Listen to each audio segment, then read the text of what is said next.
आज 12 जूनला झालेल्या पावसाने नरवण गावातील नदीला प्रथमच पूर आला.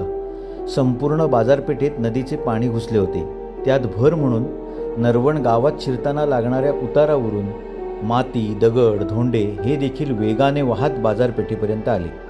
त्यामुळे संपूर्ण रस्ता धोकादायक बनला होता. या संपूर्ण घटनेला महावितरण, भूमिगत वीज वाहिन्या आणि इंटरनेटच्या OFC केबल रस्त्यालगतच्या गटारांमध्ये खोदकाम करून टाकताना ठेकेदाराने केलेला ढिसाळपणा आणि शासनाच्या संबंधित विभागाच्या अधिकाऱ्यांनी त्याकडे केलेलं दुर्लक्ष जबाबदार असल्याचं ग्रामस्थांचं म्हणणं आहे.